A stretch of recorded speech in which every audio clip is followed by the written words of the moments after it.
കൊല്ലത്തെ ഷോക്കേറ്റ് മരിച്ച വിദ്യാർത്ഥി മിഥുൻ മരിച്ച സംഭവത്തിൽ മൈനാഗപ്പള്ളി ഗ്രാമപഞ്ചായത്ത് ബിൽഡിംഗ് എക്കെതിരെ പോലീസ് കേസെടുത്തു. വൈദ്യുതി ലൈൻ അപകടകരമായ നിലയിൽ കടന്നു പോകുന്നത് ശ്രദ്ധയിൽപ്പെട്ടിട്ടും ഫിറ്റ്നസ് നൽകിയെന്നും കണ്ടെത്തൽ. KCB ഓവർസിയർമാരും പ്രതിപട്ടികയിലുണ്ട്. രാജ്കുമാർ ഉണ്ട് വാർത്തയുടെ വിവരങ്ങൾ നൽകാൻ. രാജ്കുമാർ, ഒടുവിൽ ഈ കൃത്യമായ നീക്കങ്ങളിലേക്കൊക്കെ നീങ്ങുകയാണല്ലേ? ഇത് മുമ്പ് തന്നെ നമ്മൾ സൂചിപ്പിച്ചിരുന്നതാണ്. ഗവൺമെന്റ് ഇതിൽ ത്രിതല അന്വേഷണം പ്രഖ്യാപിച്ചിരുന്നു. ഒന്ന്, പൊതുവിദ്യാഭ്യാസ വകുപ്പിന്റെ അന്വേഷണം. അതിൽ സ്കൂൾ മാനേജർ, സ്കൂൾ മാനേജ്മെന്റ് ഇവരെയൊക്കെ പിരിച്ചുവിട്ടുകൊണ്ടുള്ള നടപടി സ്വീകരിച്ചു. എച്ച്.എമ്മിനെ സസ്പെൻഡ് ചെയ്തിരുന്നു. രണ്ട്, KCB വൈദ്യുതി മന്ത്രി തന്നെ ഇക്കാര്യത്തിൽ അന്വേഷണം പ്രഖ്യാപിക്കുകയും അതിൽ ആദ്യഘട്ടത്തിൽ കിട്ടിയ അന്വേഷണ റിപ്പോർട്ട് മന്ത്രി തന്നെ തള്ളുകയും വീണ്ടും അതിൽ കൃത്യമായ അന്വേഷണ റിപ്പോർട്ട് സമർപ്പിക്കാൻ നിർദ്ദേശിച്ചിരുന്നു. മൂന്നാമതാണ് പോലീസ് അന്വേഷണം. ആ പോലീസ് അന്വേഷണത്തിൽ ഇപ്പോൾ സ്കൂൾ മാനേജ്മെന്റ്, KCBയുടെ ഉദ്യോഗസ്ഥർ, അതുപോലെ ഈ വൈദ്യുതി ലൈൻ അപകടകരമായ വിധം അവിടെ വൈദ്യുതി ലൈൻ കടന്നുപോയിട്ടും ആ സ്കൂൾ ബിൽഡിംഗ് അവിടെ പ്രവർത്തിക്കാൻ അനുയോജ്യമാണ് എന്ന് ഫിറ്റ്നസ് നൽകിയ UDF ഭരിക്കുന്ന മൈനാഗപ്പള്ളി ഗ്രാമപഞ്ചായത്ത് ഭരണസമിതിയുടെ കീഴിലുള്ള ഉദ്യോഗസ്ഥർ, ഇവർക്കെതിരെയാണ് ഇപ്പോൾ ഏറ്റവും ഒടുവിൽ പോലീസ് കേസ് ചാർജ് ചെയ്തിട്ടുള്ളത്.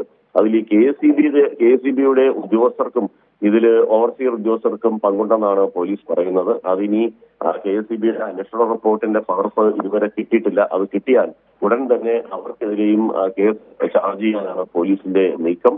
ഇതില് ഈ മൈനാഗപ്പള്ളി ഗ്രാമപഞ്ചായത്തിന്റെ UDF ഭരണസമിതി, അതിലെ പ്രസിഡന്റ് ഉൾപ്പെടെയുള്ളവർ ഈ വാർഡ് ഭരിക്കുന്നതും കോൺഗ്രസിന്റെ അംഗമാണ്. ഇവരെല്ലാം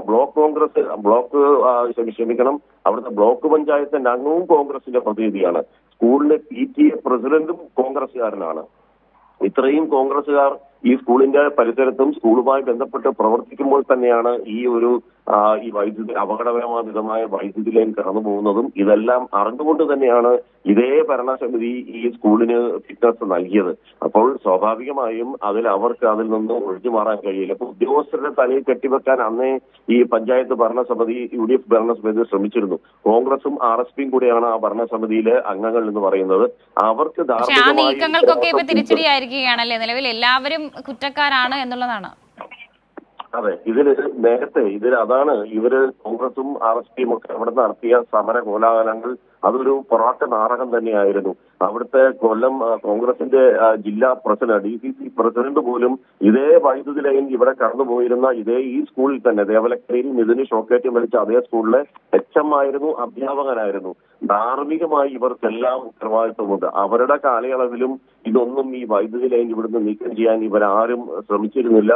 അതിന്റെ കൂടി ഒരു അനന്തര ഫലം എന്ന നിലയിലാണ് പ്രിയപ്പെട്ട മിഥുന്റെ ജീവൻ നഷ്ടപ്പെടാൻ ഇടയാക്കിയത്.